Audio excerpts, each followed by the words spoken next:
Hi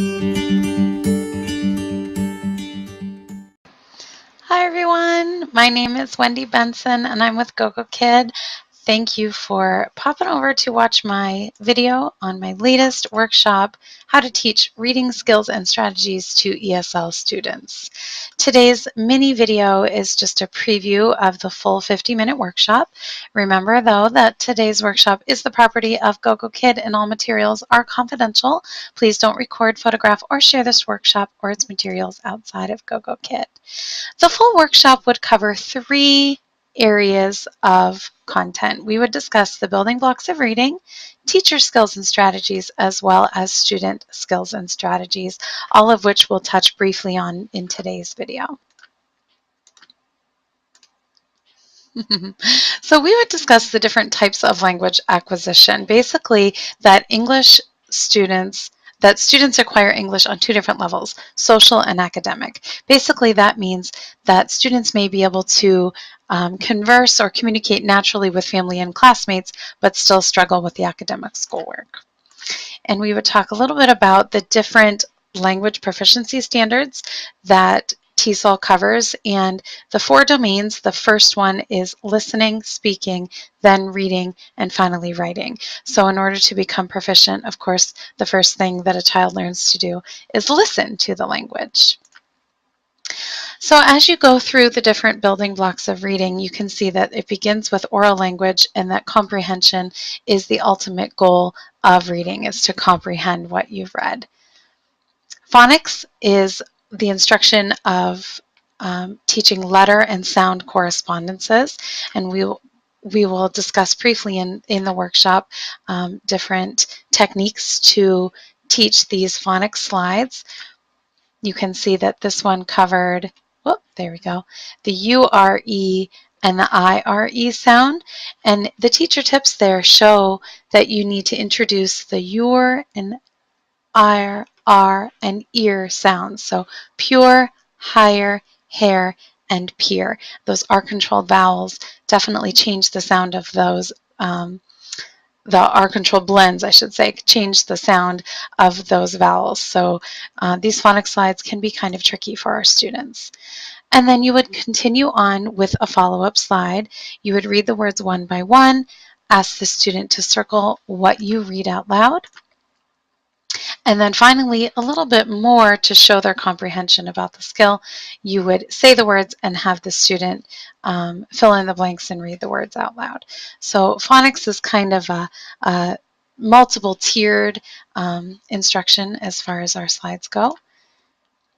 And then you can dive into fluency, which is defined as the ability to read with speed and accuracy and proper expression. So you might see a reader slide or multiple slides like this, where the child actually has to read fluently in order to understand what they've read. And that's whether they're reading out loud or silently. So if they're reading these slides out loud to you, then you would be able to follow up with some comprehension questions after the fact. We would talk about the meaning of vocabulary instruction. Basically, it's just the knowledge of words and word meanings, but what we need to remember is that it's not something that's fully mastered. So even ESL students, it's something that's constantly expanding and deepening. So you'll see some words and vocabulary slides similar to this one, where the word is environment, you'll be given a definition, and then also, I guess if I move myself out of the way here, there we go. The person's environment is the events and culture that a person lives in. So then they'll give the definition and then also a couple of example sentences. So you can see that they kind of follow that same format and introduce some new vocabulary for the lesson, and it all, of course, goes along with the same theme or concept of the overall unit. Protect and recycle. You introduce the words, ask the student to read out loud, or you can read to them depending on the level. Follow those teacher tips. And then you can see that they provide a little bit of an application activity. So the student is just supposed to read these words out loud and draw the lines to recycle the trash. in that case, and then it gets a little bit more difficult. So we're going to apply the vocabulary that we learned. You can see at the bottom there, it's recycle, pollution, waste, environment, and protect. And so the teacher tips say to fill in the blanks and read the sentences. So depending on the level of the student, they should be able to read these sentences out loud and choose the correct vocabulary word. But pay attention to those teacher tips, because it could be a lower level student where you would need to read out loud to them and prompt them a little bit further. You can even go back and review these definitions as necessary. That's a good strategy as well. All right, moving on. And of course, the ultimate goal of reading is comprehension.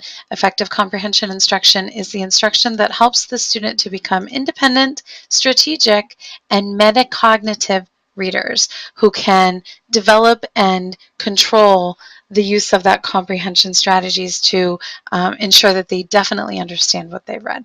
And that's where our role, of course, comes in, to give them those strategies. So for example, here's another slide from that same lesson with the reader and the comprehension questions. Usually it's just 1 or 2 questions, and you can definitely scroll back and look up the answers to these questions, or use your highlighter tool or your underline to kind of prompt them along to look for that text evidence that I tell my students they're my reading detectives. So you can pull out your magnifying glass and hunt and skim and scan and look for those key words. What did they do in the park? You can underline parts in the question and then look back and look for those same vocab words, those same key concepts, and see if you can find the evidence in the answers to your questions.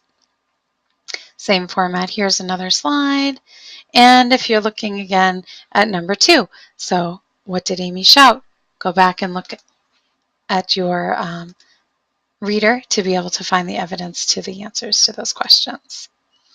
So how do specific strategies help ESL students? It helps them build proficiency, helps to engage the students and increase their motivation. Some teaching strategies that you can take away from the workshop.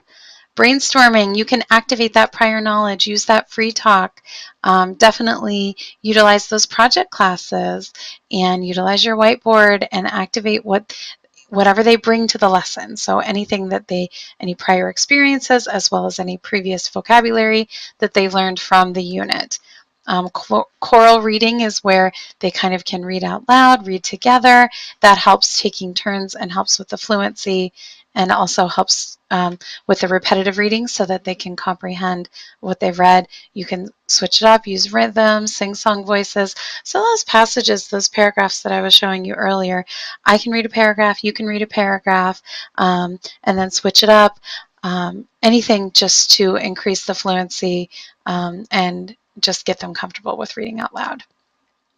Similar to echo reading, that will actually improve sight reading. So a lot of teachers will say, well, my kid just parrots. You know what? That's okay at the beginning. That's how they learn. They mimic you, and they're looking for those sight words. They're looking for those vocabulary words. They're mimicking your intonation and your inflection. So all of that is fine. Switch it up with some chants, some jingles, some sing-song voices. It's my buddy Mary. You can see her in action at the workshop. I'll save that little treat for you later.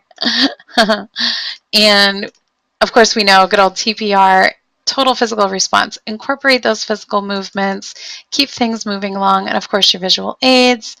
That, of course, will help your visual learners to clarify and anchor the meaning of those vocab words, especially those new concepts.